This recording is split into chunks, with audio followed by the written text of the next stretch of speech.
One day, the forest caught on fire, and all of the animals rushed from the forest. And as they were watching it burn, they saw a hummingbird flying back and forth from the river to the fire, dropping one drop of water on the forest at a time.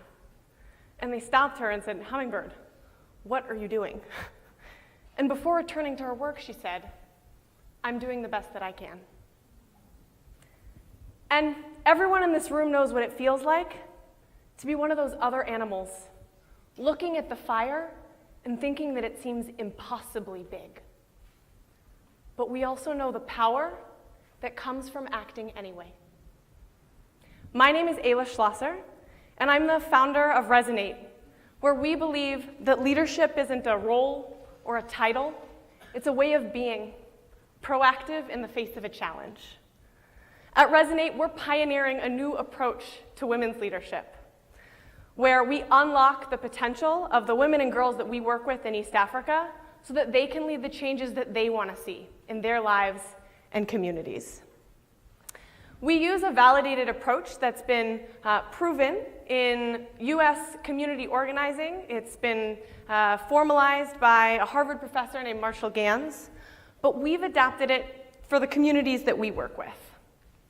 And what you'll see up here are the graphic images that we use in communities that are low literacy.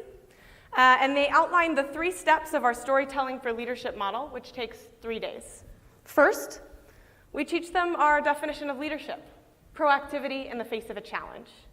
Next, we help them identify their personal values to figure out how those values have gotten them to where they are today and how they can be used as a compass to guide future actions. And finally, they learn to tell a leadership story where they talk about a challenge that they've overcome in their lives. And this whole process really redefines how they think about themselves and makes the critical mindset shift that allows them to move from opportunity to action. And that's women like Ajidi, who went through a 12-month entrepreneurship course, and at the end of the course, didn't start a business. But luckily, she was working with one of our partner organizations. And we did our 3-day leadership workshop with her. And at the end of that, she had the mindset and the proactivity to take out a loan. And now her shoe business earns her enough income to support her whole family. We've trained 2,800 women and girls like Ajidi so far. And over the next 5 years, we're going to reach another 95,000 directly. And how this works from a business perspective is that we're a B2B model. So we partner with organizations that are providing the critical vocational and education skills that women need. And we work with them to bring our workshops to their women and girls that they serve so that they can take on greater leadership roles and increase their incomes and advance professionally and academically. And it works.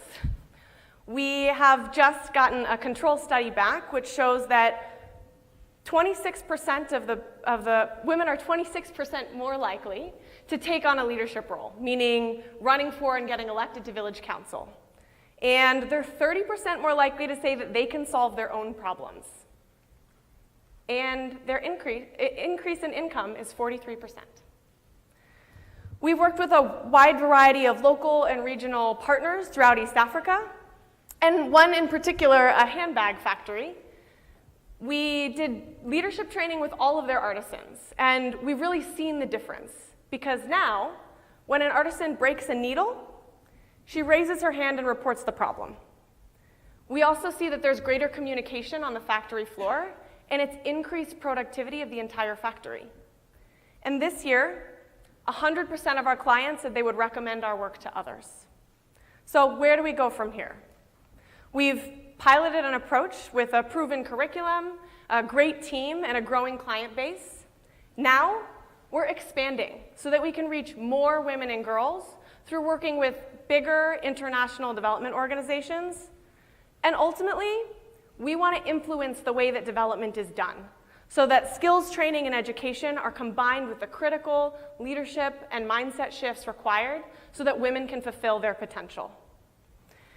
We've raised $70,000 in grant funding so far to get to this next phase, and we're looking for another $400,000 in grant funding over the next 18 months. And that will help us grow our team, It will help us make critical program expansions that we're already researching, such as a boys engagement program and an alumni project to drive even more value. And we want to bring a movement with us of partners and collaborators who want to see women fulfill their potential and make change. And all the while, we're rigorously demonstrating our impact so we can back up this change with hard data. We have a great network of support already, and an investment in us goes a long way because we're already 55% sustainable through sales. And we want you to join us. If that's through grant funding, whether that's through connecting us to NGOs who want to pilot this at a bigger scale with us, or being advocate for a different way to do development that truly unlocks the potential of women and girls. We have a transformative approach and a plan to use it to influence the way that development is done. We know that there are millions of women and girls all over the world who have the drive and they have the skills to be making social and economic change. They just need the confidence and the mindset to be the hummingbird.